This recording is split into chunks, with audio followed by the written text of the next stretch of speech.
Well, hello again. Filet mignon here from Medium Rare Poetry, where today we are going to drift back into my playlist Chronicles of Mania relating to this second term of the Trump administration in America. And we're focusing today on that lovely scandal that was involving the heads of the military and intelligence community in the administration using signal as a method of communicating with one another because the poor souls couldn't all get together.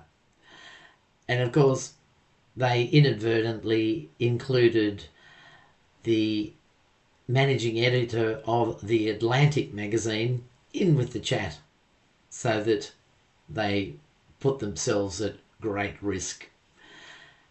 Anyway, today's poem, Signal Flare, tells you exactly what went on. Signal Flare by Filet Mignon. Deep within the White House, there's a cosy little womb. It isn't used for starting life. It sends folks to their doom. When threats surround Americans or mayhem seems to loom, the hawkish nation's leaders pack the Situation Room. From here they plan destruction of the world outside their door, and no one ever sees nor hears what they have got in store. Packed with electronics and encrypt communications, this is the home of secrets for protection of the nation. The White House isn't huge, you know, and things are kind of cramped.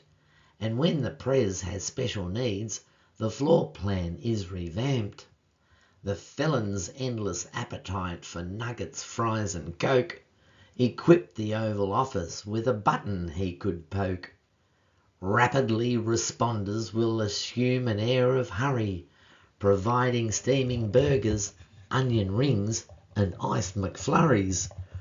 So Donald had Clown Ronald make all haste with magic broom to build his own McDonald's in the Situation Room. Oh, drat! The military had no place to wage a war. Their Pentagon was insecure, while muskrats swept each floor. The problem being, all their chiefs were spread both near and far. Waltz was snug in Moscow, and Hedgehog was crawling bars. They couldn't jump on Twitter, as the tweethearts all were nuts, and Donald hogged Truth Social to inflict his vengeful cuts. They found an app called Signal that made all their grinning toothy. This would be their platform to annihilate some Houthis. Now when you have a bunch of folks with whom you wish to chat, your iPhone's inner contact list will be the source of that. But just be very careful that your list is up to date and that you really know the nicknames you have called your mates. The cream of all intelligence assembled thus to speak. This was their wartime debut, so their confidence was peak. Unbeknownst, a journalist had been invited in. The leaders of the free world had just advertised their sin. The backlash was tremendous as the sunlight beamed so bright. They tried a planned deception, but the public saw their fright. The scandal went right to the top, the explanation brief. I had no knowledge of a war. Just great, Commander-Chief. The players all decided to escape the orange bus. They surely would go under. That's all good, say most of us. The second lady had the whim to follow dog sled races, avoiding all the shame brought by her hubby's mates' red faces. She'd booked a trip to Greenland where the heat was less intense. She wasn't really used to cold, preferring warm in sense. Intending soft diplomacy to calm Greenlanders' fears, for someone's tiny greedy hands had brought them close to tears. But as she got on board her plane, the flight was overrun, with all the signal sharers set to cool their burning bums. When Greenland folk got wind of this, they closed their airport down. The only destination was a military ground.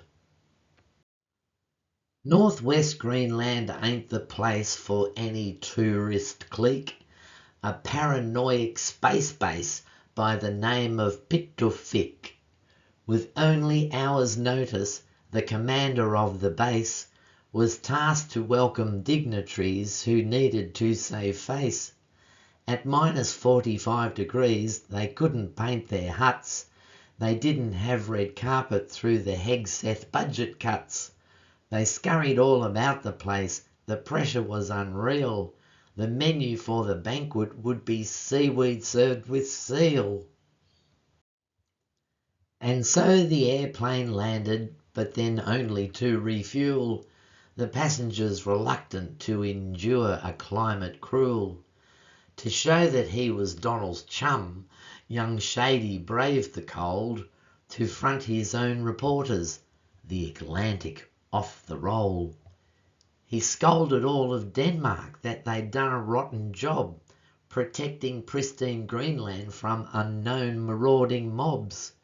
Ignorant that they'd been safe for near 4,000 years, he said this 1,500 clicks away from native ears. Usha was appalled that JD sabotaged her trip. Her first assignment down the drain, she'd married one wet drip. The greatest NATO ally that the States had ever known decided very quickly that their greedy seeds were sown. The base's job, detecting ICBMs in the sky, but couldn't see the giant snowball quickly racing by. The Danish had a catapult exactly for this purpose. They pulverized Pitufik, wiping it right off the surface. So home they flew in sweet disgrace, unsure of what to do. It's tricky on the losing team when glory turns to poo. The greatest army of the world had found their new Pearl Harbor, all because this Yale grad had fallen for Trump's ardor. In Washington the plane arrived to citizen elation. The president had crumbled, as did his administration. The people all had risen, occupying Congress halls.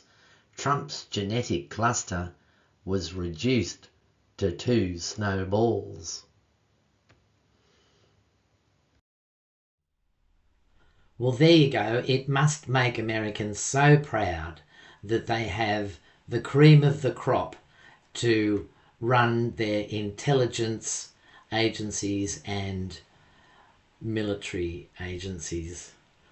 And of course, to top it all off, they all took off to Greenland because they were so frightened of the fallout that Greenland said, no, we don't want you here. So they had to go to their base on northwestern coast of Greenland, which is 1,500 kilometres north of the capital Nuuk. I might have spelt that incorrectly, of Greenland, N-U-U-K. And so though, while you're in the complete and utter wilderness, JD Vance can just front the media and rubbish Denmark to say that they've done a rotten job of protecting Greenland. Now, Greenland has been occupied, as far as they know, for at least 4,000 years, and there's no harm come to this country. And Denmark is also one of the best friends of America, or was up until this date. They were the first ones to send people to the 9/11 site to help out. They've sent tons of troops to any of the wars that America has been involved in, a great ally, and then they turn around and rubbish them. That is diplomacy at its absolute worst. Anyway, I should get off that high horse. I hope you enjoyed the poem. I hope the outcome is as the poem predicts. And please like, share and subscribe and press the notification bell. And I look forward to seeing you next time. Bye bye for now.